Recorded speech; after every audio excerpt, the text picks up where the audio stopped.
Senhor esteja convosco. Ele está no meio de nós. Proclamação do Evangelho de Jesus Cristo segundo Mateus. Glória a vós, Senhor. Naquele tempo disse Jesus a seus discípulos: Ficai atentos para não praticar a vossa justiça na frente dos homens, só para serdes vistos por eles. Caso contrário, não recebereis a recompensa do vosso Pai que está nos céus. Por isso, quando deres esmola, não toques a trombeta diante de ti, como fazem os hipócritas nas sinagogas e nas ruas, para serem elogiados pelos homens. Em verdade vos digo, eles já receberam a sua recompensa. Ao contrário, quando deres esmola, que a tua mão esquerda não saiba o que faz a tua mão direita, de modo que a tua esmola fique oculta, e o teu Pai, que vê o que está oculto, te dará a recompensa.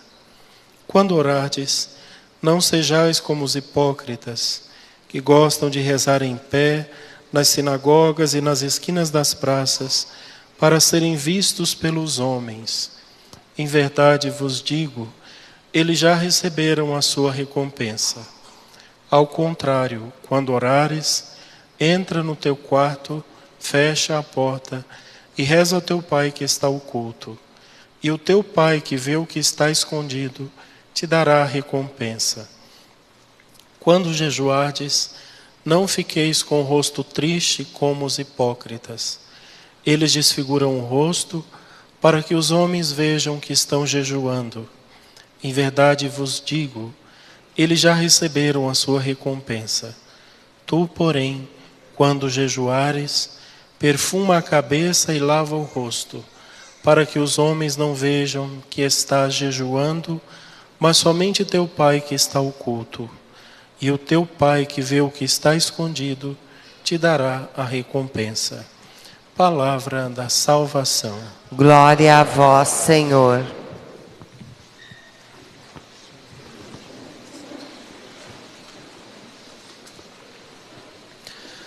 Caríssimos irmãos e irmãs, apenas poucas instruções a respeito do que nós estamos vivendo hoje, né? Então, hoje nós estamos celebrando a quarta-feira de cinzas, que marca o início do tempo da quaresma. Quarta-feira de cinzas quer dizer que aqueles ramos que vocês pegaram no ano passado na missa de domingo de Ramos, eles devem ser queimados por esses dias. Você pode pegar as cinzas e jogar, quem tiver casas, né, pode jogar no portão da sua casa, ao redor da sua casa, são cinzas bentas. E também pode colocar na testa dos doentes, das pessoas com as quais vocês convivem. Quando for no domingo de Ramos deste ano, você pega novos ramos. Então todos os anos é preciso fazer isso, queimar os ramos depois da quarta-feira de cinza, ou mesmo no dia da quarta-feira. O que é que significa a quarta-feira de cinza? O início da quaresma. A quaresma, 40 dias, é um tempo, e aqui a gente tem que ter bastante consciência disso, é um tempo em que a igreja entra em luta contra o diabo. Lembram que lá quando Jesus é levado para o deserto, a gente vai ver isso no próximo domingo. Quando Jesus é levado para o deserto, ele é tentado pelo diabo. A igreja inteira é levada para esta luta contra o diabo. E 40 é um número bastante simbólico, né? A quaresma ela vai até a quinta-feira santa, dia da ceia do Senhor, se a gente tirar os domingos, né? Porque senão sobram 4 dias. Mas 40 quer dizer muitas coisas, tem muitos significados e muitas passagens bíblicas que se referem a 40. 40 anos foi o tempo que o povo passou no deserto. 40 anos foi o reinado de Davi. 40 anos foi o reinado de Saul, de Salomão, filho de Davi. 40 dias foi o dilúvio. 40 dias foi o tempo que Moisés passou na montanha quando foi receber a lei. 40 dias foram os dias que Jesus passou no deserto para ser tentado pelo diabo. A igreja também Em 40 dias, ela trava uma batalha contra o mundo, contra o pecado, contra o diabo, para poder celebrar alegremente a Páscoa, a ressurreição de Jesus. Então, a primeira coisa que você tome consciência, você vai entrar numa luta. Esta luta, para alguns, será muito pesada, para outros nem tanto. Mas se você tiver em comunhão profunda com Deus, você vai perceber. As coisas vão ficar mais difíceis, mais complicadas, os relacionamentos mais sensíveis, tudo pode piorar um pouco, então esteja preparado para isso. E para combater o diabo, nós precisamos agir com 3 armas, que foi colocada aqui no Evangelho de hoje. A esmola, o jejum e a oração. São as 3 coisas aqui. Então, a primeira coisa, a esmola. Se desapegar. É o tempo de você fazer uma revisão no seu guarda-roupa, nos seus armários, nas suas despensas, na sua casa, nos seus móveis, nas suas coisas, e ver um tanto de coisa que você tem ali e não precisa mais, não tem utilidade daquilo. Então vai se desfazendo, sempre se recordando que quando você morrer, nenhuma daquelas coisas você vai levar para o outro lado. Não precisa delas. Então, aprender a se desapegar delas, das coisas. Fazer então caridade. Dar alimento aos pobres, dar dinheiro ao pessoal na rua. Ah, mas ele está pedindo para cheirar droga. É problema dele. Faça a sua parte, tá? Então, dê às pessoas, seja generoso, se desfaça das suas coisas, daquelas roupas que você está esperando emagrecer para vestir. Não vai acontecer isso. Então, dá logo, tá? Faz isso com generosidade, se livra delas, porque não adianta. Então, a primeira coisa, a esmola. Por que nós temos que fazer isso? Porque quando nós damos as coisas generosamente, nós vamos nos recordando da nossa finitude, de que nós somos finitos, de que Deus é importante, nós não somos. Essa é a primeira coisa. A segunda coisa é a oração. É preciso intensificar a oração. Rezar um pouquinho mais do que aquilo que você já rezava naturalmente. Então, reza de manhã quando você acorda, reza antes das refeições. Se lembre disso, de rezar antes das refeições, de rezar o terço, de nas quartas e sextas-feiras fazer a via sacra, rezar a via sacra meditando a paixão de Jesus, rezar a novena, a coroa das lágrimas, o terço, o rosário. Intensificar, rezar mais. Rezar quando você parar no semáforo, aquele momentinho ali, ao invés de ficar colado no celular, reza, se coloca na presença de Deus, intensifica suas orações sempre. Participe mais das missas quando você puder, porque às vezes, eu estou com preguiça hoje, mas eu poderia ir à missa. Então vá à missa, reze mais, adore mais a Jesus, passe mais tempo diante dele, procure a igreja para visitar o sacrário, visitar Jesus que está aqui sacramentado. Intensifique as suas orações. As orações, elas são fundamentais, porque elas são as chaves que abrem as portas do céu. Então é preciso rezar.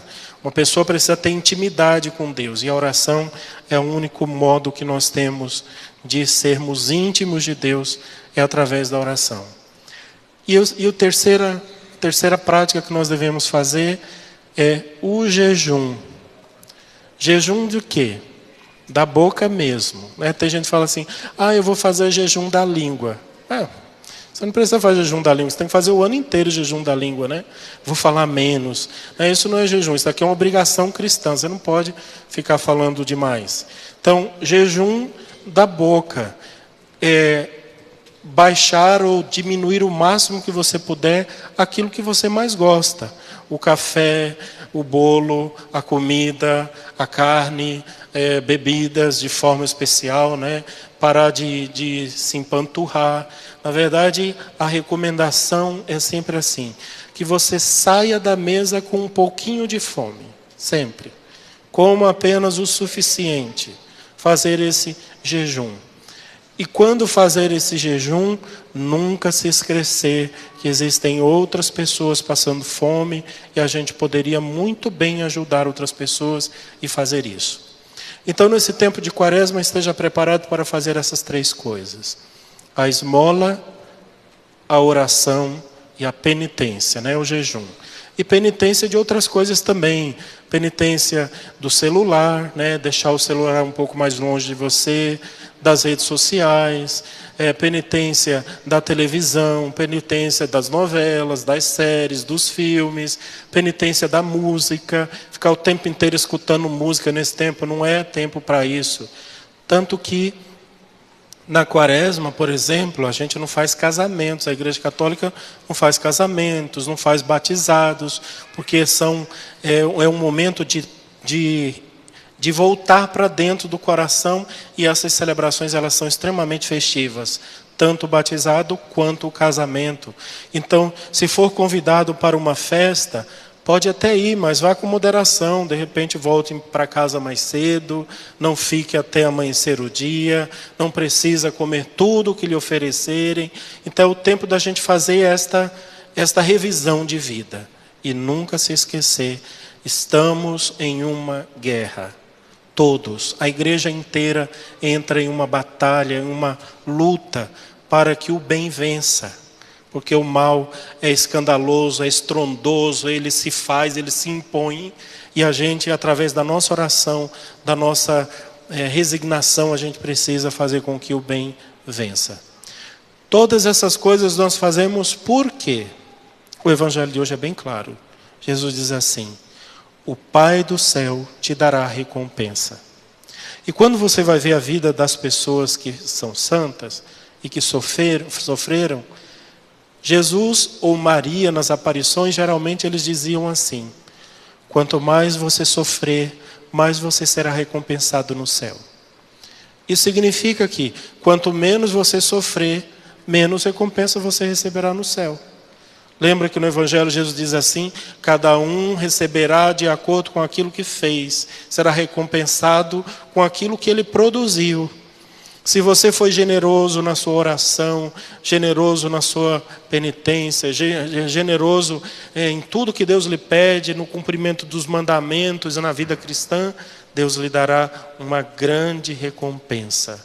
Então todos nós precisamos nunca nos esquecer disso. O Pai do céu tem um grande presente para nos dar, mas esse presente precisa ser merecido. Merecido mesmo, a gente precisa merecer. Não é a salvação foi dada na cruz, mas o viver, o estar no céu, ele precisa ser preparado por nós aqui preparamos.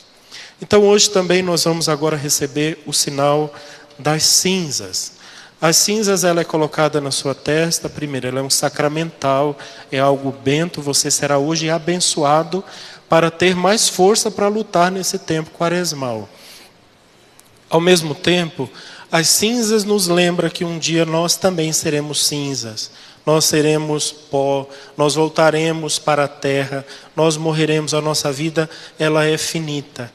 E como ela nos recorda da finitude desta vida, a gente precisa lutar neste mundo, mas nunca nos esquecermos de que as cinzas não têm a última palavra.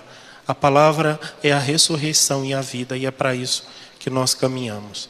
Então, em sinal de penitência, de amor a Jesus, de compromisso com esta quaresma que estamos começando, nós agora vamos receber as cinzas. Os ministros podem vir aqui para a gente.